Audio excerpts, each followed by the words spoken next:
I've had a few questions and comments in my videos asking about best practices for optimizing battery life of their MacBooks, and also if you should leave your MacBook plugged in all the time. So in today's video, I'm going to help you find the answer.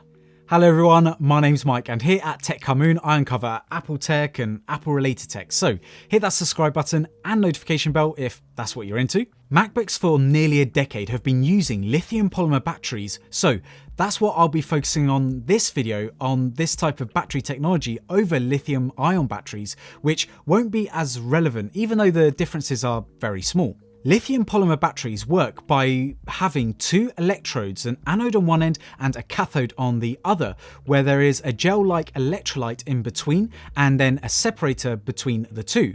Lithium polymer batteries store and release energy by moving electrons from one end of the battery to the other.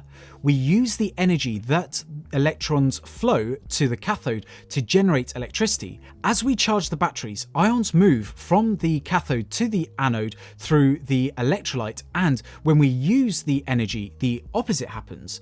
When we charge a battery, we cause a chemical reaction to almost restore the ions that were used during its use. Doing this over and over again has an effect on the battery because every time we do this, you are very slightly affecting the efficiency of this chemical reaction, and less ions are moving back to the anode. This means over time, less chemical reactions are taking place, and it will no longer store the same amount of ions as it could have done when it was brand new. So enough of the science lesson. How does this affect you? Well, the more charges and discharges you do, the less capacity there will be over time, meaning your device won't last as long as the day you got it new.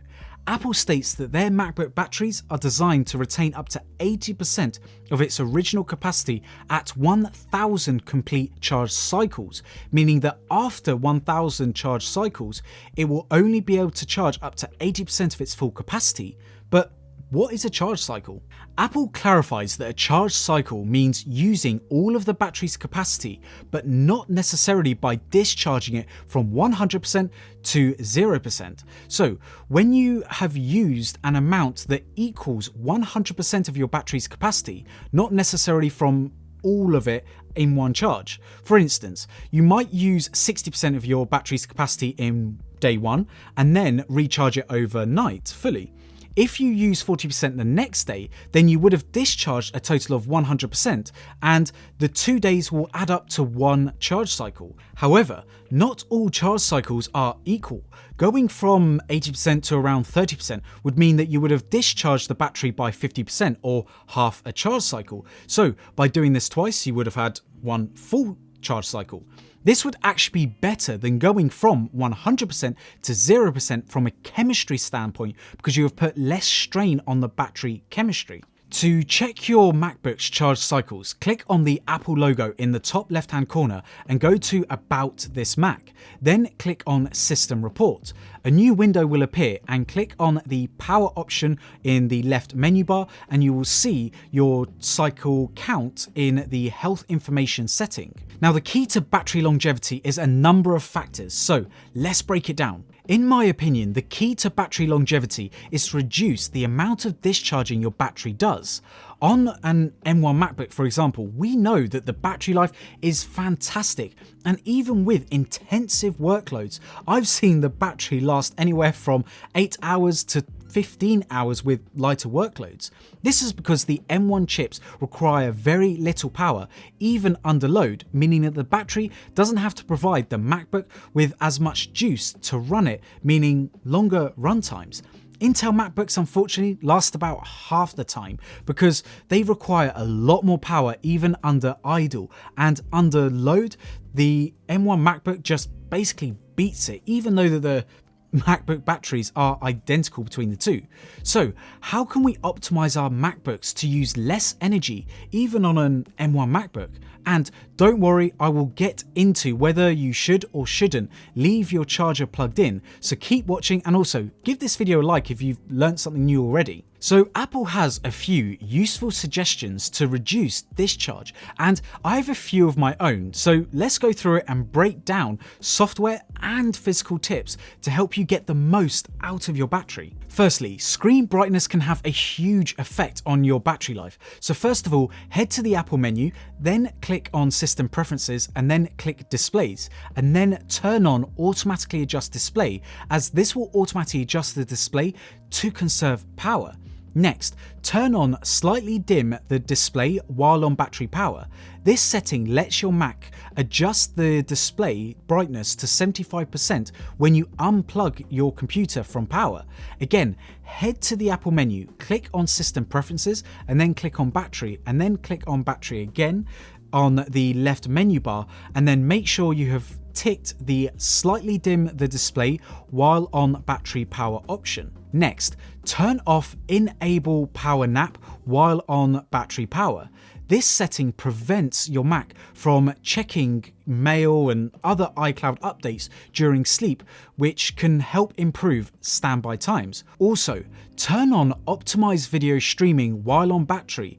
This setting will let high dynamic range video or HDR video play in SDR format while on battery power, which again will use less energy. And lastly, if you have a MacBook Pro, let's say like a 15-inch or 16-inch with multiple graphics processors, for example an integrated graphics processor and a discrete graphics processor, turn on automatic graphics switching, as this will automatically switch between the two graphics units to maximize battery life. And also, if you are connected to an external display with one of these MacBooks, then your MacBook will use the discrete graphics processor, which in turn will use more power. So if you don't need to use an external display, then disconnect it to save battery. Now let's go through some physical things that you can do with your MacBook to help improve battery life. Now, because your MacBook uses lithium polymer batteries instead of lithium ion batteries like your iPhone or iPad does, you need to make sure that you are not using your MacBook in places that are too hot or too cold. Apple states that the MacBook's comfort zone when in use is between 10 to 35 degrees Celsius, and when you are not using your MacBook, to store it between -20 and 45 degrees Celsius, so make sure you don't have it outside of that range. Now, understandably, if you live in a region where it gets very hot, for example, like in some parts of the States or in India, then this could be quite difficult, but try to work in an area with sufficient cooling or airflow, as this will help with your MacBook. I will leave some links down in the description to some laptop stands with fans to help improve airflow to your MacBook. The next physical tip is to disconnect any peripherals that might be connected to your Mac that aren't in use. Peripherals, if you don't know, consume energy, so when you are on battery power, this can reduce the amount of battery life of your battery. Also, make sure that your MacBook is plugged in and powered on when you are using your MacBook to charge other devices like your phone via the USB ports. Otherwise, those devices may drain the battery of your MacBook much faster than normal. If another device is connected to your MacBook when it's turned off or in sleep or standby mode, then your battery will also be drained. So again, make sure to disconnect that when you have it in standby mode or sleep mode. A setting I recommend you turn on is Optimize Battery Charging in the Battery Settings menu. Optimized battery charging helps reduce the wear on your battery and improve its lifespan by learning your daily routine, monitoring your battery's temperature history, and your charging patterns. It delays the charging of the battery past 80% when it predicts that you'll be plugged in for an extended period of time, and aims to charge the battery before you unplug it. When it comes to chargers, make sure that you are either using a genuine Apple charger for your MacBook, not those Apple charger clones that you might see on popular websites like Amazon, eBay, or even AliExpress, or use chargers or docks that have power pass-through, for example, from reputable brands, because this is okay as well and won't affect your battery. Again, I'll leave some links down in the description below to some great alternative chargers.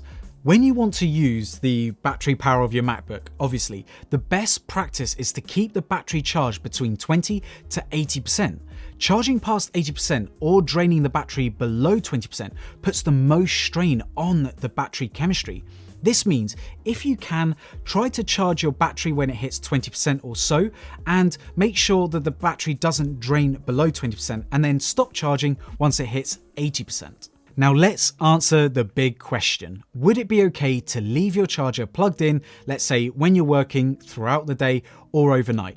Well, as long as you have optimized battery charging turned on, then there won't really be an issue, as macOS slows down the charging past 80% and sometimes even pauses the charge to help prevent the aging of your battery. This means you won't have to worry about having your MacBook plugged in while you're working throughout the day, but I would recommend unplugging it at the end of the day, and I wouldn't leave your MacBook charging overnight.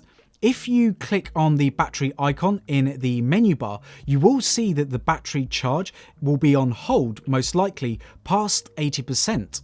But at the same time, you may see the option here called charge to full now. So if you want to fully charge it for a long trip, for example, and you want it to charge fully to 100%, then just click this, as it will then force it to charge to 100%. Now, when it comes to programs to use, this is going to be a little bit trickier, because if you are a professional, you are going to need the programs that you are going to need to use to do your job. However, there is one easy switch that if you haven't made it already, then you should, to save energy, and that is switching to Safari instead of using programs like Chrome, because Safari is far more efficient when it comes to battery life than using Chrome. Also, remember to shut down applications that you are not using, because this will drain the battery further and will consume more energy than you need. macOS is fantastic at not charging your MacBook to 100% when you leave your charger plugged in during work time, for example. Just to remind everyone that even though your battery percentage says 100%, in reality, your battery percentage is more like 95% charge, because there's usually a buffer of 5% to prevent overcharging. In my opinion, stopping your battery from charging past 80% is something that you should try to actively do, and I've even seen some YouTube videos that have claimed that leaving your charger plugged in bypasses the battery, but I couldn't confirm it with any official information. And when I did call Apple, they kind of denied that the MacBooks do this. So again, take this information with a pinch of salt.